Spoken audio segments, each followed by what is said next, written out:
Welcome back, guys. Every Tuesday is Techie Tuesdays where I break it down for you because you got lots of questions for me, okay? But, hot topics, music usage and licensing in YouTube videos. Now, I have a lawyer with us today, and stay tuned to the very end. I'm going to have a giveaway. 4 lucky winners are going to win original music by the homeboy Jay Elliott. And I'm also going to share with you where you guys can find music that you can use for your YouTube videos, okay? Okay, what up, beautiful people? It is your homegirl, Shameless, all up in Con Artist. I'm here at Con Artist. For those of you guys that aren't familiar, I did a video. I'm part of the collective, but I have a special guest. Hi, my name is Britton Payne. I'm an attorney with the firm of Bronson Lipsky. I teach copyright, trademark, and emerging technology law at Fordham, and I'm a good friend of Con Artist. Yay! So you guys want to know about music licensing, so I had to get the professional. So what does royalty-free music mean? Okay, so the reason I'm sure you're asking is because when you go online to put music attached to your videos, you're looking for, you see things like royalties and royalty-free as something that's out there and that's pitched. And the idea of royalty-free music means that you only have to pay once for your use of a particular song. That's at least the principle behind it. There's a website called royaltyfreemusic.com that has a whole repository of music that you might use with your videos. Okay. And the idea is that you can buy one song for around $10, and then you can use that song for the intended purpose. You can also subscribe so that you pay a monthly fee, and if you are a professional user, you can pull music here and there up to a certain amount. But the idea is it's not free, it's just royalty-free. But that's not what you're looking for, is it? I guess you're not. Looking for free music. Music that you can use in YouTube videos that users are probably monetizing because they try to make that money. Yeah. So after you've decided you didn't want to do royalty-free music because you don't want to pay, you're now looking at public domain music. So public domain music is music that is no longer protected by copyright. Copyright law is in limited time. So there comes a certain point, Shakespeare, Mona Lisa, no longer protected by copyright. Okay. So that's what public domain music typically is. Occasionally you'll find people who will write something and give it to the public domain saying that they're not going to enforce copyright. So it means that you can use it also. But that's like classical music. It's classical music, and you also have to be careful because not only is it Beethoven, but there are 2 copyrights embodied in every recording because you're doing recordings of these music. Right. You're finding a recording and attaching it to your video. Well, the problem with that is there's rights in the recording and rights in the underlying work. So even though the Bach symphony was written 200 years ago, forgive me for not knowing how long ago Bach was alive, the recording might have been made last Thursday. Okay. And so the recording has a copyright also. So you would need to get permission from Boston Pops in order to use their recording of this old-timey recording, of old-timey composition.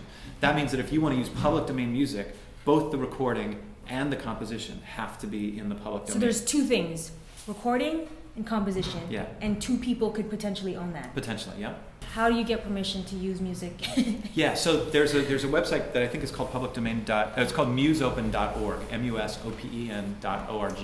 That is a nonprofit that is gathering up music content that is in the public domain. It's free. You can do whatever you want. And you can with do it. whatever. No one is protecting copyright. There's no copyright protection in that music, at least in theory. That's what they say. Again, like, I'm not your lawyer, so you have to make your own judgments, but that's what they say they do, musopen.org. What people are really interested in is Creative Commons licenses. So But I looked into that too. Yeah. But Creative Commons. What'd you find? I thought it was like you can only like rework that music for non-commercial purposes. Yeah, and that's the kind of question you have to ask when you're looking at Creative Commons licenses. So there's 2 parts to it. There's a lot of parts to it. All Creative Commons, people seem to think they say, oh, it's Creative Commons, I can do whatever I want with it. Right. And that kind of depends on what you want to do with it. Yeah. Then you read it, like, because I went to, like, I forget what website it was, but it was like Creative Commons, you can use all this music, but then it's like not for commercial usage. Yes. And if I'm monetizing my YouTube videos, then that's commercial usage. So the idea is that when you go to, when you find a song and you want to download this song, you might see something like this next to where you would download it. And so what we're looking at here is this CC means Creative Commons. It means that the work that you're about to download is governed by the Creative Commons license. So the Creative Commons license is a one-size-fits-all type license that some lawyer drafted this license. Says, hey, here's a good way to distribute your music for the purpose of getting it out there. Right. Yeah, but there are certain restrictions. So one restriction is attribution. That's what this BY means. The attribution license means that if you're downloading somebody else's song and putting it in your video, then you have to give proper attribution to the person who wrote it. So just give them credit. And all of the Creative Commons licenses require that.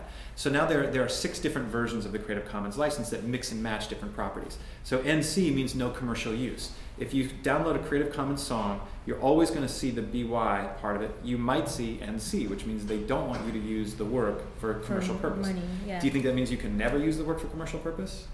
No, you can call the guy and say, hey, if I give you money, can I use your thing for commercial purpose? So you have to contact the artist and ask for permission. Yeah, so it's not saying that they want to make money. Who doesn't want to make money? Right. But you got to ask for permission. If you were going to make money with their song, you got to contact them first. Right. SA basically it's the idea that the Creative Commons license means share alike is what the SA share alike is what the SA stands for, and that means that not only are you using a work that was circulated that you could use it to do whatever you want with under the terms of this agreement. Share alike means that the new work that you create is also shared on those same terms. So if I took this song, put it in my video, then that entire, my video can now be shared? The idea is that you are supposed to share your video in the same way. So somebody else can take my video and remix do it and do the things that they want to, but it can't be used for commercial use. So that's what SA means. So it's kind of like a kudzu that locks you into this new license that maybe you hadn't intended. So when you're looking at the Creative Commons license, and then the final one, and I don't have the little icon for it, is no derivatives. I'll put it in. So then it's the no derivatives logo. Okay. It's a no derivatives idea, which means that yes, you can take my song and you can distribute it, and maybe you can even distribute it commercially. Right. You cannot change it. You can't put it in your video. You can't remix it into a new song. So what can you do with it? You can sell it. It's a distribution right. Oh, okay. Or you can not sell it. You can distribute it, but not for sale. But I can't mix it. I can't add it to anything. Well, then that's boring. So yeah, but what it does is it gives artists an opportunity to control their works the way they want. And so that's the purpose of Creative Commons. Protecting the artist. Make very simple little agreements so that it's less of a Wild West on the internet. That's sort of the purpose of the Creative Commons license. An easy... Was that easy? Easy license to understand. Was that easy to understand? I have the rest of this conversation continued in the description box, or there's a click-through link at the end of the video, but I just want to get into how did I get my music. Now, before working with J. Elliott, I used to just scour SoundCloud and look for producers that created original music. It's so important to look for original music and not remixed music. Remixed music is technically not allowed. And I found so many talented producers through this site. I found Tinush, who's a producer based out in Germany, King Boom, Dope Hip Hop Beats, Neo Sound. I've worked with Brandon, I love Brandon, and Clear Blue, who produces dope beats as well. He's based out in New Jersey. So I was looking for music that didn't have any vocals because my assumption was if there are vocals on it, I would probably need the artist permission. So all I did was write them a friendly note saying, I really like your music. I would love to feature your song in one of my videos. Would that be cool with you? Let me know, hit me back. Something very simple and straightforward. Sometimes I wouldn't get a response, and more often than not, I did. So that's how I did it. I encourage you guys to collaborate with other artists. I have links in the description box. I have so many links in the description box. And okay, for the giveaway, J. Elliott is going to be giving away 4 tracks to 4 lucky winners on Facebook, 1 on YouTube, 1 on Twitter, and 1 on Instagram, okay? Now, what I need you guys to do is read the description box. Comment below and let me know what you're going to be using music for, and use the hashtag ShamelessElliott. There are a lot of local organizations in New York City. There's one called Volunteer Lawyers for the Arts that you can reach out to, and they're specifically designed to help people who can't afford lawyers get legal services anyway for their artworks. So depending on whatever city you're in, just Google around, see what you can find. Get it? Okay. Thank you. Oh, remember to do you. Be you and stay true. Be shameless. And that's pretty much it, guys. If you want to find out more information, continue with this video that is unlisted. Also, my previous video from Techie Tuesday. And make sure you guys subscribe. Enter the contest.